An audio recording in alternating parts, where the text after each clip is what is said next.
Breaking news చూస్తున్నాం. దావోస్లో Telangana CM Revanth Reddy బృందం పర్యటన కొనసాగుతుంది. తెలంగాణలో పెట్టుబడుల లక్ష్యంగా దావోస్లో పర్యటిస్తూ ఉన్నారు. దావోస్లో తెలంగాణ పెవిలియన్ను రేవంత్ రెడ్డి ప్రారంభించారు.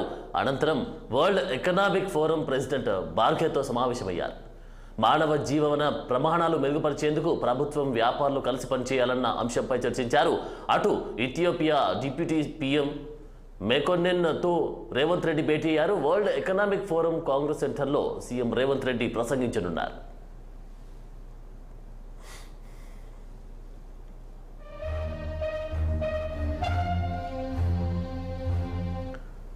అంతకుముందు స్విట్జర్లాండ్లోని జ్యూరిచ్ విమానాశ్రయానికి చేరుకున్న రేవంత్ బృందానికి పలువురు ప్రవాస భారతీయులు, ప్రముఖులు ఘన స్వాగతం పలికారు. వారికి పుష్పగుచ్చం ఇచ్చి సాల్వా కప్పి సన్మానించారు. ఈ నెల 18 వరకు దావోస్లో వరల్డ్ ఎకనామిక్ ఫోరం వార్షిక సదస్సు నిర్వహించనున్నారు. 3 రోజుల పాటు జరిగే ఈ సదస్సులో తెలంగాణకు పెట్టుబడులను ఆహ్వానించనున్నారు.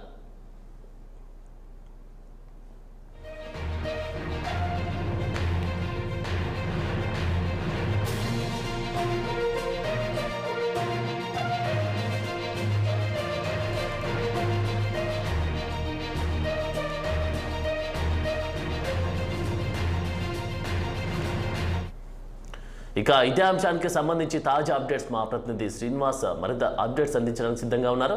Srinivas, good morning Anand. ముఖ్యమంత్రి చెప్పండి, రేవంత్ పర్యటనకు సంబంధించినటువంటి అప్డేట్స్ ఏంటి? ఆనంద్, ముఖ్యమంత్రి రేవంత్ రెడ్డి దావోస్ పర్యటన కొనసాగుతుంది. అయితే 3వ రోజు పర్యటన అని చెప్పొచ్చు.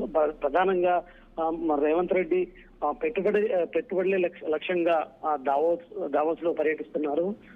వరల్డ్ ఎకనామిక్ ఫోరం నిర్వహించే సదస్సులో తెలంగాణ నుండి ముఖ్యమంత్రి హోదాలో నాయకత్వం వహిస్తున్నారు. దీనికి సంబంధించి తెలంగాణ నుండి ఇటు ముఖ్యమంత్రి రేవంత్ రెడ్డితో పాటు ఇటు ఐటీ పరిశ్రమల శాఖ మంత్రి శ్రీధర్ బాబు, అదేవిధంగా శాఖకు సంబంధించిన అధికారులు రేవంత్ రెడ్డితో పాటు ఇటు దావోస్ వెళ్లారు. ఈ నేపథ్యంలో అక్కడ జరిగే వరల్డ్ ఎకనామిక్ ఫోరం సదస్సుకు సంబంధించి పాల్గొంటున్నారు.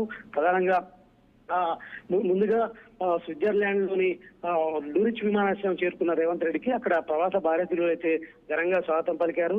అదేవిధంగా అక్కడ నుండి రేవంత్ రెడ్డి ఆధ్వర్యంలో ఈ సదస్సులో పాల్గొన్న తెలంగాణకు సంబంధించిన మంత్రులు కావచ్చు, అదేవిధంగా ఇటు ముఖ్య అధికారులు అయితే ఈ పర్యటనలో కొనసాగుతున్నారు. ప్రధానంగా రేవంత్ రెడ్డి పర్యటన ఈ నెల 19 వరకు కొనసాగుతుంది.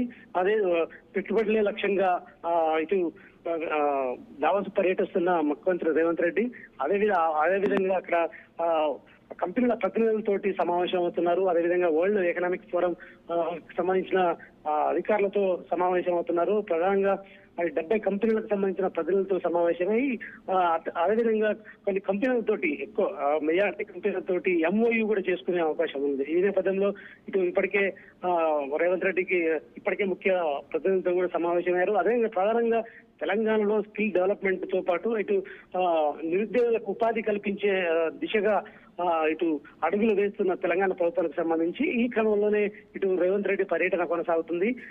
ఈ నెల 19 వరకు సాగనున్న ఈ పర్యటనకు సంబంధించి ఇప్పటికే ముఖ్యమైన కంపెనీలతోటి మాత్రం MOU చేసుకునే అవకాశం అయితే ఉంది.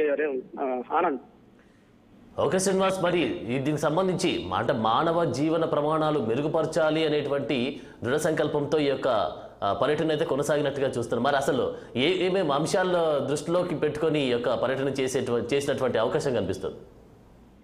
ప్రధానంగా తెలంగాణలో నిరుద్యోగం, అదేవిధంగా ఉపాధి, శిక్షణ, నైపుణ్యం ఈ అంశాలపై ఖచ్చితంగా ఈ తెలంగాణ రేవంత్ రెడ్డి ప్రభుత్వం దృష్టి సారించింది.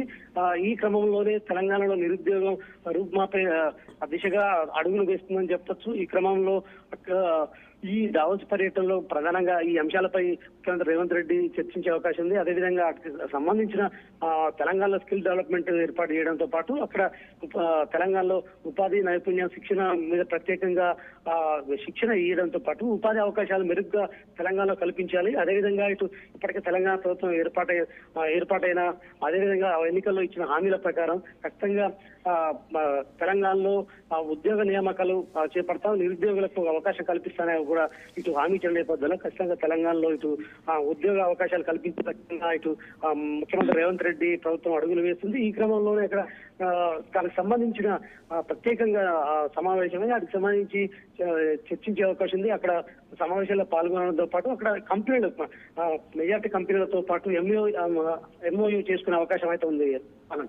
Thank you Srinivas.